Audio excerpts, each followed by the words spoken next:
എല്ലാവർക്കും സ്വാതന്ത്ര്യ ദിന ആശംസകൾ നേരുകയാണ്. 80ാം സ്വാതന്ത്ര്യ ദിനമാണിന്ന്. സ്വാതന്ത്ര്യത്തിന് ശേഷം നമ്മുടെ രാഷ്ട്രം പല മേഖലയിലും ശ്രദ്ധേയമായ വളർച്ചയും പുരോഗതിയും അഭിവൃദ്ധിയും കൈവരിച്ചിട്ടുണ്ട്. അത് മനസ്സിലാക്കി കഴിഞ്ഞാൽ ഉടൻ തന്നെ നമ്മുടെ മനസ്സിലേക്ക് വരുന്നത് ഇന്നും നിരക്ഷരതയിലും ദാരിദ്ര്യത്തിലും കഷ്ടപ്പാടിലും കഴിയുന്ന ജനകോടികളുടെ ദയനീയമായ അവസ്ഥയാണ്. അവർക്ക് സ്വാതന്ത്ര്യം അവരുടെ ജീവിതത്തിൽ ഇപ്പോഴും ലഭ്യമായിട്ടില്ല. പട്ടികജാതി പട്ടികവർഗ വിഭാഗങ്ങൾ, പിന്നാക്ക വിഭാഗത്തിൽപ്പെട്ടവർ, ന്യൂനപക്ഷങ്ങൾ, അടിച്ചമർത്തപ്പെട്ട് ഒതുക്കി നിർത്തപ്പെടുന്ന സ്ത്രീകൾ, ഇവരുടെ എല്ലാം പ്രയാസം തുടരുകയാണ്.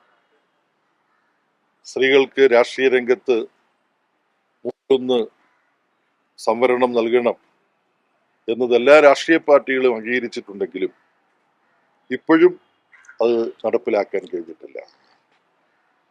ഇത്തവണത്തെ സ്വാതന്ത്ര്യദിനം വരുന്നത് നമുക്കറിയുന്നത് പോലെ ഓണത്തിനോടടുത്ത നാളുകളിലാണ്. ഇനി ഏതാനും ദിനങ്ങൾ കഴിഞ്ഞാൽ ഓണമായി. അതുകൊണ്ട് ഓണാശംസകൾ കൂടി ഈ സന്ദർഭം ഉപയോഗിച്ച് ഞാൻ നൽകുകയാണ്. പക്ഷെ ഓണം നൽകുന്ന സന്ദേശം സമത്വപൂർണമായൊരു ജീവിതത്തിൻ്റെതാണ്. അതിനിയും നമ്മളിൽ നിന്ന് വളരെ വളരെ അകലെയാണ്. അതുകൊണ്ട് ഈ സ്വാതന്ത്ര്യ ദിനത്തിൽ പൂർണ്ണമായ ജീവിത സ്വാതന്ത്ര്യം, സാമൂഹ്യ ജീവിതത്തിലെ ഇന്നത്തെ ജാതീയമായ അടിച്ചമർത്തലുപോലുള്ള പ്രശ്നങ്ങൾക്ക് പൂർണ്ണ വിരാമം സാധ്യതപ്രായമാക്കാൻ കഴിയുന്ന സാമ്പത്തികമായും സാമൂഹികമായും രാഷ്ട്രീയമായും സ്വാതന്ത്ര്യം എല്ലാവർക്കും അനുഭവിക്കാൻ കഴിയുന്ന, എല്ലാവർക്കും ജീവിതം ഓണം പോലെയാകുന്ന ഒരു കാലമുണ്ടാവണം. അതിനുവേണ്ടിയുള്ള പരിശ്രമങ്ങൾ നമുക്ക് കൂട്ടായിട്ട് നടത്താം. അത്തരം പരിശ്രമങ്ങൾക്ക് നല്ല സ്വീകാര്യത ജനങ്ങൾക്കിടയിൽ ഉണ്ടാകുന്നതിൻ്റെ അനുഭവങ്ങളാണ് ഈ ഡൽഹിയിൽ തന്നെ ജന്തർ മന്ദറിൽ നടന്ന പുതിയ തലമുറയിൽപ്പെട്ട യുവാക്കളുടെയും വിദ്യാർത്ഥികളുടെയും പോരാട്ടം. അത് വലിയൊരു സന്ദേശമാണ്. 2 വാചകം മാത്രം പ്രധാനമന്ത്രിയുടെ ഇന്നത്തെ സ്വാതന്ത്ര്യദിന പ്രസംഗവുമായി ബന്ധപ്പെട്ട് പറയാനുണ്ട്. അദ്ദേഹം പറഞ്ഞത് ചെറുപ്പക്കാരെ ലക്ഷ്യം വെച്ചുകൊണ്ട് 1 കോടി ചെറുപ്പക്കാർക്ക് സൗജന്യമായി AI നിർമ്മിത ബുദ്ധിയിൽ പരിശീലനം നൽകാൻ പോകുന്നതെന്നാണ്. അദ്ദേഹം വർഷം 2 കോടി തൊഴിൽ നൽകുമെന്ന് പറഞ്ഞിരുന്നു. അതെന്താ എന്നുള്ളത് അദ്ദേഹം വിശദീകരിക്കേണ്ടതായിരുന്നു. അപ്പൊ ഈ വാഗ്ദാനങ്ങൾ കോരിച്ചൊരിയുന്നതിൽ പ്രധാനമന്ത്രി ഒരു അത്ഭുത പ്രതിഭാസമാണ്. പക്ഷെ പ്രധാനമന്ത്രി നൽകുന്ന വാഗ്ദാനങ്ങൾ ഒന്നും തന്നെ പാലിക്കാറില്ല എന്നതാണ് ഇന്ത്യക്കാരുടെ അനുഭവം. അപ്പൊ ഇത്തരത്തിൽ വാക്കുകൾ പാലിക്കാത്ത ഫാസിസ്റ്റ് സ്വഭാവമുള്ള RSSന്റെ നിയന്ത്രണത്തിൽ പ്രവർത്തിക്കുന്ന ഈ ഗവൺമെന്റിനെ മാറ്റിത്തീർക്കുന്നത് സ്വാതന്ത്ര്യം അർത്ഥവത്താക്കാൻ ഇന്ത്യക്ക് അനിവേശനീയമായിട്ടൊരു കടമയാണ്.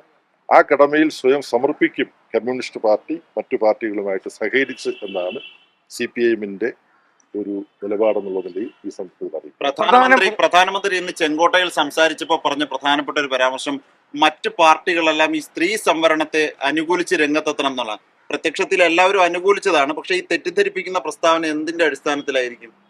സ്ത്രീ സംവരണത്തെ ഡീലിമിറ്റേഷൻ എന്ന അടിയന്തരമായിട്ട് BJPയും RSSും ആസൂത്രണം ചെയ്തിട്ടൊരു പദ്ധതിയുണ്ട്. അത് മറ്റൊന്നുമല്ല, അതിന്റെ ചെറിയ രൂപം നമ്മൾ ജമ്മു കാശ്മീരിലും ആസാമിലും കണ്ടതാണ്. ചെറിയ തോതിൽ ഡീലിമിറ്റേഷൻ നടന്നു ജമ്മു കാശ്മീരിലും അതുപോലെ തന്നെ ആസാമിലും. ജെറിമാൻഡറിങ് എന്ന് പറയുന്നൊരു പരിപാടിയുണ്ട്. സമൂഹത്തിലെ വോട്ടർമാർക്കിടയിലെ വ്യത്യസ്ത സാമൂഹ്യ വിഭാഗങ്ങൾ അവരെവിടെ താമസിക്കുന്നുവെന്ന് കണ്ടുപിടിച്ച് അവർക്ക് കൂട്ടായിട്ട് അവരുടെ വോട്ട് തെരഞ്ഞെടുപ്പിൽ വിനിയോഗിക്കാൻ ഇപ്പോൾ സാധിച്ചു വരുന്നുണ്ട്. അത് ഒഴിവാക്കി തങ്ങൾക്കെതിരായിട്ട് വരാനിടയുള്ള വോട്ടുകളെ ഛേദിച്ച് പല പല മണ്ഡലങ്ങളിലേക്കാക്കി മാറ്റുക. അതാണ് ജെറിമാൻഡറിങ് എന്ന് പറയുന്നത്. നിങ്ങൾക്കെല്ലാം ഇപ്പോൾ അറിയാം. അത്തരമൊരു പദ്ധതിയിലൂടെ ഇന്ത്യൻ പാർലമെന്റിലെ സീറ്റ് മൊത്തം 850 വർദ്ധിപ്പിച്ചിട്ട് ഉത്തരേന്ത്യയിൽ RSSനും BJPക്കും സ്വാധീനം ചെലുത്താൻ കഴിയുന്ന പ്രദേശങ്ങളിൽ ഈ ജെറിമാൻഡറിംഗ് നടത്തി രാഷ്ട്രീയമായി എന്തൊക്കെ മാറ്റമുണ്ടായാലും RSSനും BJPക്കും ഇന്ത്യയുടെ രാഷ്ട്രീയ നേതൃത്വത്തിൽ പാർലമെന്റിൽ കഴിയുമെങ്കിൽ 2/3 ഭൂരിപക്ഷം തന്നെ നേടാൻ കഴിയണം. ദക്ഷിണേന്ത്യയിലെ MPമാർക്കോ വടക്കുകിഴക്കൻ സംസ്ഥാനങ്ങളിലെ MPമാർക്കോ ഇന്ത്യൻ രാഷ്ട്രീയത്തിൽ ഫലപ്രദമായി എണ്ണം കൊണ്ട് ഇടപെടാൻ കഴിയാത്ത ഒരു പ്രത്യേക സാഹചര്യം സൃഷ്ടിച്ചെടുക്കുക. അതാണ് RSSന്റെയും BJPയുടെയും മനസ്സിലിരിക്കുന്നത്. വനിതാ സംവരണത്തെ ഈ ഡീലിമിറ്റേഷനുമായി കൂട്ടിച്ചേർത്തുകൊണ്ട് ഉള്ള ഒരു പരിപാടിയാണ്. ഇതിലുള്ളൊരു പ്രശ്നം, ഡീലിമിറ്റേഷൻ കമ്മീഷന് അനിയന്ത്രിതമായ അധികാരങ്ങളുണ്ട്. ഡീലിമിറ്റേഷൻ കമ്മീഷൻ മണ്ഡലങ്ങളെക്കുറിച്ച്, മണ്ഡല പുനർനിർണയത്തെക്കുറിച്ച് തീരുമാനിച്ചു കഴിഞ്ഞാൽ അത് കോടതിയിൽ ചോദ്യം ചെയ്യാൻ കഴിയില്ല. ഇപ്പം നമ്മുടെ കോടതിയിൽ ചോദ്യം ചെയ്യാവുന്നതാണ് ഇലക്ഷൻ കമ്മീഷൻ. പക്ഷേ ഇലക്ഷൻ കമ്മീഷൻ തന്നെ എങ്ങനെയാണ് പെരുമാറിക്കൊണ്ടിരിക്കുന്നത് നമുക്കറിയാം. അതുകൊണ്ട് ഇത് വളരെ വലിയൊരു അപകടമാണ്. അപ്പം BJPയെ സംബന്ധിച്ചിടത്തോളം സ്ത്രീ സംവരണവും ഡീലിമിറ്റേഷനും കൂട്ടിക്കെട്ടിക്കൊണ്ട് സ്വന്തം പദ്ധതി നടപ്പാക്കാനുള്ള ഒരു നീക്കമാണ്. അതിനെ ഇന്ത്യയിലെ പ്രതിപക്ഷം ഒറ്റക്കെട്ടായിട്ട് എതിർക്കാൻ തീരുമാനിച്ചിട്ടുണ്ട്. ഏറ്റവും ഒടുവിൽ തമിഴ്നാട് നിയമസഭ, അവിടെ chief minister mister Joseph Vijay അവതരിപ്പിച്ച പ്രമേയം ഏതാണ്ട് ഐകണ്ഠ്യേനയാണ്. അപൂർവം ചില കൊച്ച് BJP അനുകൂലിക്കുന്ന ഏതാനും ചെറിയ പാർട്ടികൾ, അവർക്ക് നിയമസഭയിൽ വലിയ സാന്നിധ്യമൊന്നുമില്ല, അവരൊഴികെ ബാക്കി എല്ലാവരും, പിന്നെ TVKയും DMKയും മറ്റ് പ്രധാനപ്പെട്ട ഇടതുപക്ഷ പാർട്ടികളുമെല്ലാം ഏകണ്ഠ്യേന അവിടെ പാസ്സാക്കുകയുണ്ടായി. അപ്പൊ ഇന്ത്യൻ രാഷ്ട്രീയത്തെ കൈപ്പിടിയിൽ ഒതുക്കാനുള്ള BJPയുടെയും RSSന്റെയും നീക്കമാണ് ഈ പ്രതിപക്ഷത്തിനെതിരായി, വനിതാ സംവരണത്തിനെതിരാണ് പ്രതിപക്ഷം എന്നുള്ള മട്ടിലുള്ള കള്ളപ്രചാരവേല നടത്താൻ ഈ വന്ദേ മാതരത്തിന് നിയമപരിരക്ഷ നൽകിയിരിക്കുന്നു. നിയമപരിരക്ഷ നൽകിയിരിക്കുന്നു. അതിപ്പോൾ ഒരു മാൻഡേറ്ററി ആയി വരെയാണ്. എല്ലാവരും ആലപിക്കണം, മുഴുവനായി തന്നെ ആലപിക്കണം. ഇന്നിപ്പോൾ ഇവിടെ ഈ സ്വാതന്ത്ര്യദിനത്തോടനുബന്ധിച്ച് ചടങ്ങ് വന്നപ്പോൾ വന്ദേ മാതരം ഇവിടെ ആലപിക്കുകയുണ്ടായില്ല. അപ്പോൾ ഇതിൽ CPMന്റെ നിലപാടെന്താ? ഭരണഘടനാപരമായി നാഷണൽ ആന്തം എന്ന പരിരക്ഷയുള്ളത് ജനഗണമനയ്ക്കാണ്, നമുക്കെല്ലാം അറിയാവുന്നത്. എന്നാൽ നാഷണൽ സോങ് എന്നൊരു പരാമർശം മാത്രമാണ് ഈ വന്ദേ മാതരത്തെ കുറിച്ചുള്ളത്. വന്ദേ മാതരത്തിന്റെ ആദ്യത്തെ 2 സ്റ്റാൻസ, പല്ലവിയും അനുപല്ലവിയും എന്ന് പറയാം, അവയോട് രാജ്യം മുഴുവൻ യോജിക്കുന്നതാണ്. നമുക്കെല്ലാം അറിയാം. വളരെ മനോഹരമായിട്ട് രവിശങ്കർ പിന്നെ സംഗീതം കൊടുത്തതാണെന്നാണ് എൻ്റെ ഓർമ്മ. ചെറുപ്പത്തിൽ എന്തായാലും ഇപ്പോ BJPയും RSSന്റെയും പദ്ധതി എന്താണ്? ചില മതത്തിൽപ്പെട്ടവർക്ക് പാടാൻ പ്രയാസമുണ്ടാവുന്ന തരത്തിലുള്ള ദേവ പരാമർശങ്ങളുള്ള ഈ വന്ദേ മാതരത്തിലെ അനന്തര ഭാഗങ്ങൾ അതും പാടണമെന്ന് നിർബന്ധിക്കുകയാണ്. എന്ന് മാത്രമല്ല, അത് പാടിയില്ലെങ്കിൽ ജയിൽ ശിക്ഷ എല്ലാം പ്രഖ്യാപിച്ചിരിക്കുകയാണ്. ദേശീയ ഗാനത്തിന് ഇതില്ല, ജനഗണമനയുമായിട്ട് ബന്ധപ്പെട്ട് അത്തരം ശിക്ഷയില്ല.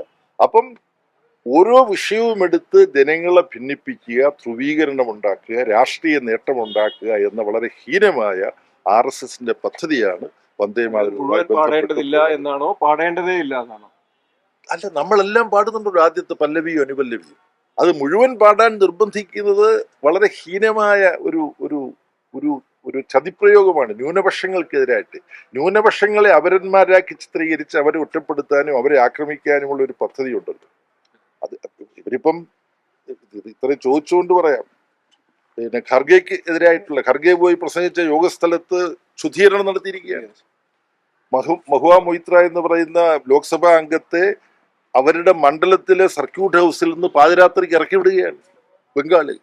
അപ്പൊ വളരെ ഹീനമായ നീക്കങ്ങളാണ് ഇവർ നടത്തുന്നത്. ഒരു കാര്യം കുടിച്ചിട്ട് ഇടതുപക്ഷ ഇന്ത്യയിലെ പത്താണ്ട് പ്രസംഗത്തിൽ മാവോയിസ്റ്റുകൾ അന്ത്യശാസനം വലിക്കാൻ, അതേസമയം അർബൻ നക്സലേറ്റുകൾ ഉണ്ട് എന്നൊരു പരാമർശമുണ്ട്. അത് ശ്രദ്ധിച്ചു കാണുമെന്ന് ഞാൻ ഓർക്കുന്നത്, I am an urban Naxalite എന്ന് പറഞ്ഞുകൊണ്ട് ഗിരീഷ് കർണാട് ഒരു ബാഡ്ജ് ധരിച്ചുകൊണ്ട് ബാംഗ്ലൂർ ഒരു പരിപാടിയിൽ പങ്കെടുത്തതാണ്. തങ്ങൾക്ക് ഇഷ്ടമില്ലാത്തവരെ ദേശദ്രോഹികളാക്കുക, അർബൻ നക്സലേറ്റുകളാക്കുക, തുക്കടെ ഖാൻ മാർക്കറ്റ് IIC ലോഗ് എന്നൊക്കെ പറയുക. നമ്മുടെ രാജ്യത്തെ രാഷ്ട്രീയ ചർച്ച വളരെ വളരെ മ്ലേച്ഛമായ തലങ്ങളിലേക്ക് അധപ്പതിപ്പിച്ചുകൊണ്ടിരിക്കുകയാണ് RSSും. അതേ വാചകത്തിലാണ് RSSകാരനായ പ്രധാനമന്ത്രി നരേന്ദ്രമോദി സംസാരിക്കുന്നത്. രാജ്യത്തിന് കഷ്ടം എന്ന് മാത്രമേ ഈ സ്വാതന്ത്ര്യദിനത്തിൽ അതിനെക്കുറിച്ച് പറയാനുള്ളൂ.